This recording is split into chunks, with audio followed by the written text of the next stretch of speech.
L'horrible maison Disney par Garth Toy.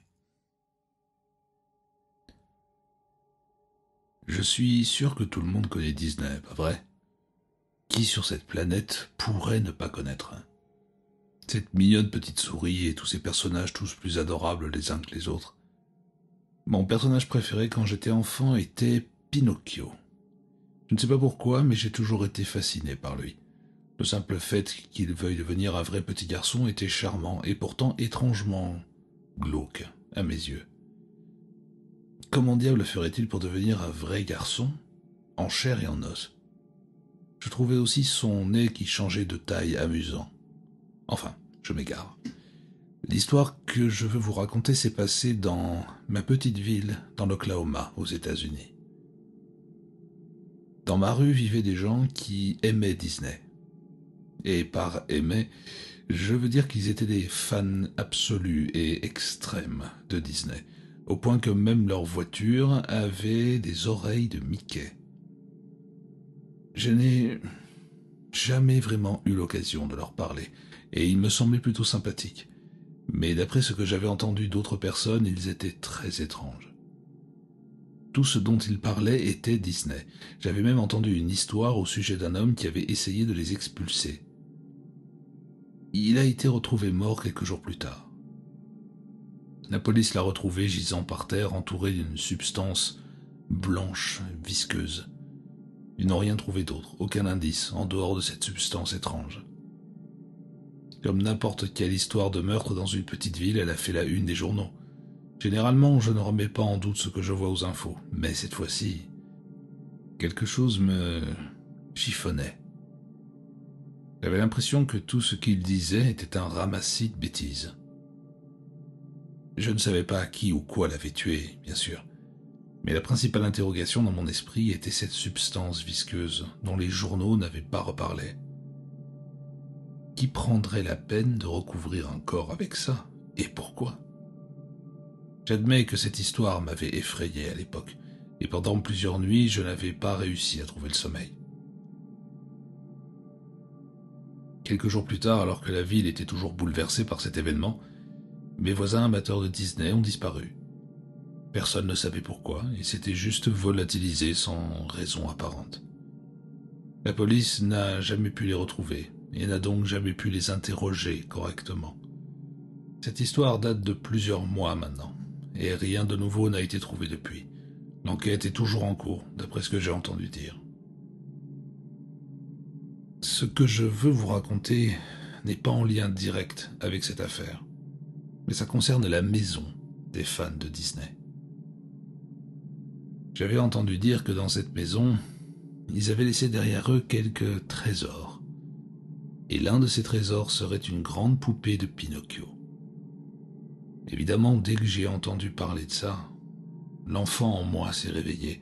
J'ai été submergé par le désir de posséder ce jouet. Je pensais que ce serait mal d'aller là-bas et le voler, mais j'ai commencé à changer d'avis quand j'ai appris que 2 types de mon quartier y étaient allés et avaient récupéré des objets qu'ils avaient pu revendre à prix d'or.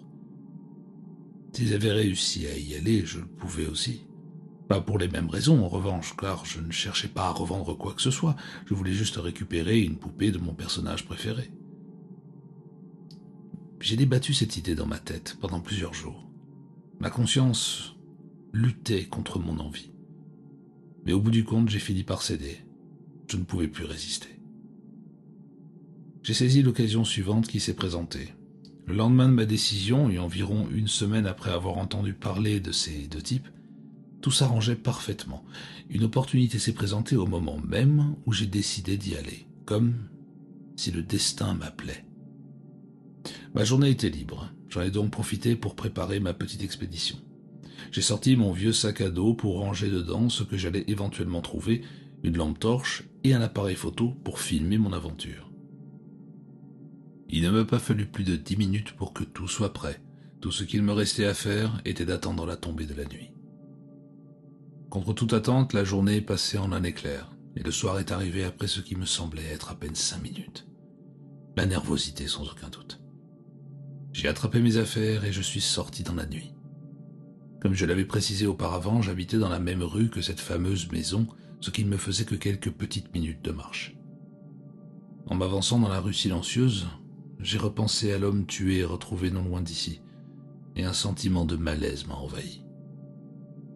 Et plus je m'approchais de la demeure délabrée, plus il grandissait. Je me suis mentalement sermonné de nourrir ma nervosité avec ce genre de pensées, et j'ai secoué la tête pour les chasser. C'est à ce moment-là que je me suis rendu compte que j'étais déjà arrivé. J'étais tellement perdu dans mes pensées que mon trajet donnait l'impression d'avoir duré à peine quelques secondes. J'ai levé la tête pour regarder la maison que je n'avais pas eu l'occasion de voir depuis des mois. Elle était certes abîmée et en mauvais état, mais c'était beaucoup moins terrible que ce que j'avais imaginé. C'était un bâtiment d'un seul étage de taille moyenne qui ne devait pas contenir plus de 5 pièces. Assez rassuré de ne pas m'aventurer dans une maison sur le point de s'écrouler, je me suis faufilé à l'intérieur. Une obscurité totale régnait. J'ai donc sorti ma lampe torche. Au moment précis où je l'ai allumée, j'ai eu l'impression de voir quelque chose bouger du coin de l'œil. J'ai regardé autour de moi sur le qui-vive, mais il n'y avait rien de suspect. Tout était immobile, figé. Je me suis détendu et j'ai laissé mon regard errer sur la pièce dans laquelle j'étais, curieuse de voir ce que j'allais y trouver. Les murs étaient en bois foncé et semblaient pourrir à vue d'œil. Il y avait 2 canapés anciennement blancs, probablement, mais désormais jaunâtres et couverts d'une épaisse couche de poussière. Je me suis avancé vers eux pour les inspecter et en soulevant un des coussins, j'ai fait voler un nuage de poussière qui m'a aveuglé et m'a fait tousser. En me frottant frénétiquement les yeux pour les nettoyer, terrifié de ne plus rien voir, j'ai cru entendre un bruit. J'ai rouvert les yeux, paralysé, et j'ai tendu l'oreille, écoutant très attentivement. On aurait dit une toux, ce qui m'a semblé étrange étant donné que je venais moi-même de tousser. J'ai essayé de calmer mon cœur battant à tout rompre et j'ai continué l'inspection de la pièce. Il n'y avait pas grand-chose à signaler. En dehors des meubles, il y avait beaucoup de décorations sur le thème de Disney, des figurines de personnages, des coussins imprimés. Il y avait également des étagères remplies de bibelots, et en m'approchant, j'ai senti mes jambes faiblir sous moi. Il y avait des têtes alignées dessus. Pas des têtes humaines, non, mais des têtes de personnages. Mickey, Dingo, Donald. C'était très perturbant. Je ne savais pas exactement pourquoi elle me mettait dans un tel état, mais le malaise qui m'a envahi me donnait des nausées. Puis j'ai remarqué qu'il y avait une sorte de substance blanche qui coulait d'eux. Mon cœur a manqué un battement. L'homme tué avait été retrouvé avec une substance qui correspondait exactement à cette description partout sur lui. La panique m'a envahi. Et toutes les fibres de mon être me hurlaient de prendre mes jambes à mon cou et sortir de cette maison en vitesse. Mais pour une raison quelconque, que ce soit la curiosité ou la cupidité, j'ai lutté contre la panique, et j'ai essayé de reprendre mes esprits. J'étais venu là pour une bonne raison, autant aller jusqu'au bout. En m'inspirant profondément, j'aurais juré avoir vu les yeux d'une des têtes bouger. Mais c'était sûrement une hallucination due à ma peur, et malgré tous mes instincts qui me criaient de m'en aller, là, tout de suite, maintenant. Je suis rentré encore un peu plus profondément dans la maison. Je suis arrivé dans une vieille cuisine, des assiettes et des verres cassés tapissaient le sol, et de nombreuses toiles d'araignée les recouvraient. On aurait dit que la maison avait été abandonnée depuis des années, alors que ça ne faisait que quelques mois. Mais le plus étrange, c'était le centre de la pièce. Il y avait une grande table en bois, recouverte d'une nappe déchirée à motif Disney, évidemment. Bien que la nappe soit très abîmée, la table semblait intacte. Je me suis approché pour la regarder plus attentivement et j'ai senti ce malaise désormais familier m'envahir à nouveau. Les personnages Disney représentés sur la nappe étaient étranges. Ils présentaient tous une sorte de difformité. Mickey n'avait pas d'oreille. Dingo n'avait pas son petit museau noir. Et Donald n'avait qu'une seule jambe. Je me suis soudainement souvenu que j'avais mon appareil photo et je l'ai sorti pour immortaliser la nappe. Le flash a illuminé le tissu, mettant davantage en valeur les difformités des personnages. C'était malsain et tordu, et je commençais vraiment à me demander quel genre de personne vivait là. Alors que je mettais mon appareil photo autour de mon cou, luttant contre l'envie de fuir, j'ai brusquement senti une présence derrière moi. Je me suis figé, paralysé de terreur, incapable de me retourner pour voir qui ou quoi était derrière moi. Je suis resté comme ça de longues secondes, me demandant si j'allais mourir avant de trouver la force de me retourner lentement. Rien. Il n'y avait rien, ni personne. Et pourtant la présence ne s'estompait pas. J'avais vraiment l'impression que je n'étais pas seul. Je devais sûrement imaginer des choses avec toute cette angoisse qui me submergeait. Je me demandais si je ressortirais d'ici avec ma santé mentale intacte. J'ai dû rester dans cette cuisine pendant un long moment avant d'avoir le courage de poursuivre. Je suis retourné dans le salon avec les têtes sur les étagères et j'ai pris un couloir vers la droite. Il était dans un triste état. La peinture s'écaillait, le plafond était fissuré, il y avait même un endroit où il s'abaissait, comme s'il était sur le point de s'écrouler. Puis mon regard a été attiré par quelque chose, une chambre à coucher. J'ai dirigé ma lampe torche à l'intérieur et étonné, j'ai vu qu'elle était non seulement intacte, mais plutôt bien conservée. Le contraste avec le couloir délabré était saisissant. Le lit était fait, les murs étaient recouverts d'une belle peinture bleu clair. On aurait dit la chambre d'un petit garçon. C'est à ce moment-là que je me suis souvenu de la raison initiale de ma présence ici, que mon angoisse avait complètement occultée. La poupée de Pinocchio. Sachant que mon trésor était très probablement là-dedans, je me suis avancé d'un pas décidé vers la chambre. Mon cœur a bondi de joie en apercevant dans un coin le jouet que je voulais tant. J'avais complètement oublié ma peur. Je me suis dirigé avec enthousiasme vers l'objet en question. La première chose que j'ai remarquée en arrivant à son niveau, c'était ses yeux. Ils étaient bien plus réalistes que ceux de la plupart des autres poupées. C'était étrange, faute d'un meilleur mot. Il y avait également la même substance blanche que celle des têtes dans le salon qui coulait de ses yeux et de son nez. Ma curiosité était de plus en plus piquée et je me demandais ce que ça pouvait bien être. Mu par une curiosité irrésistible, j'ai tendu le bras et j'ai collecté un peu de cette matière du bout du doigt. La texture ne me disait rien. Je l'ai alors porté à mon nez et je l'ai senti. Et c'était une grosse erreur. À deux doigts de vomir, je me suis frénétiquement essuyé le doigt sur le lit. C'était affreux. La matière avait une odeur nauséabonde, indescriptible. Un mélange d'égout et de décomposition. Je me demandais quelle horreur avait bien pu se trouver dans cette poupée pour la faire sentir comme ça. C'était la goutte de trop. Je ne voulais plus être ici, j'en avais assez. Je voulais juste rentrer chez moi. Avec la poupée, je pourrais la nettoyer convenablement là-bas. Je l'ai donc prise dans mes bras et l'ai mise dans mon sac. Bizarrement, elle était plus lourde que ce que je ne pensais, mais rien d'insurmontable.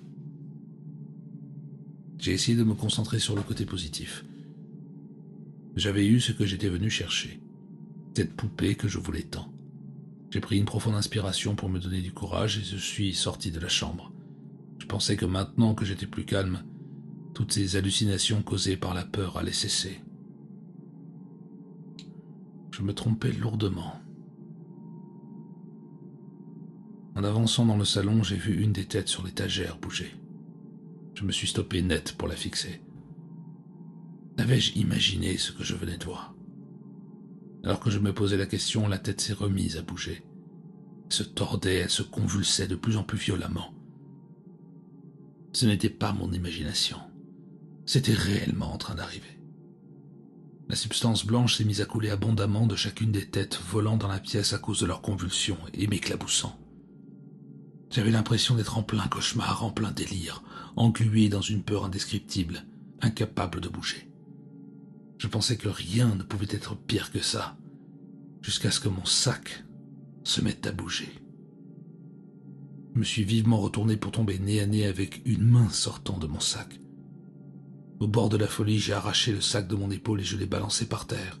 Mon cœur battait tellement fort que j'avais l'impression qu'il allait s'arrêter d'un instant à l'autre.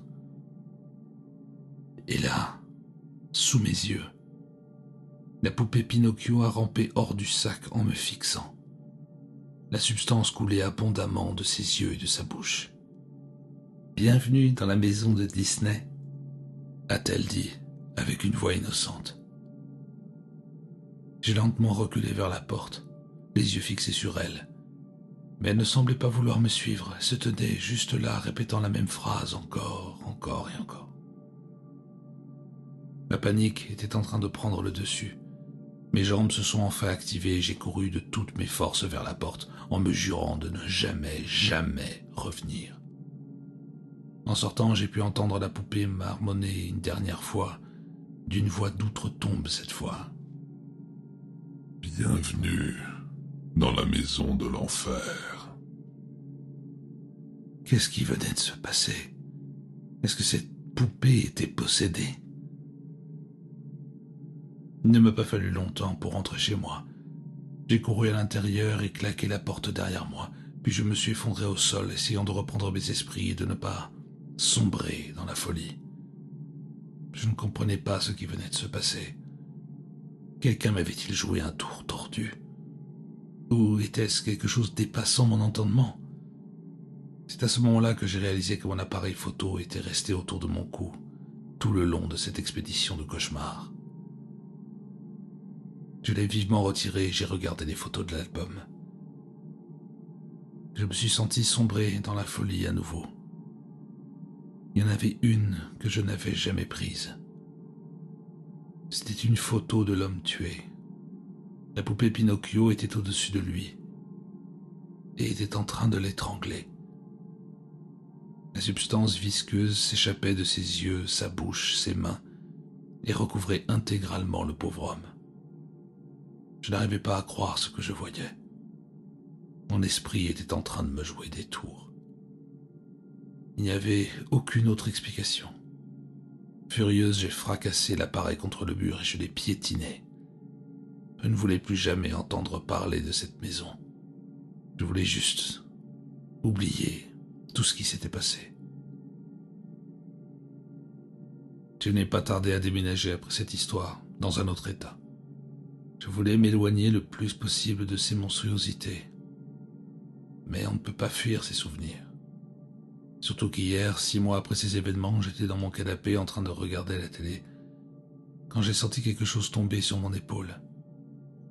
Je me suis tourné pour voir ce que c'était, et là, il y avait une goutte d'une substance blanche, visqueuse. Je ne sais pas quoi faire.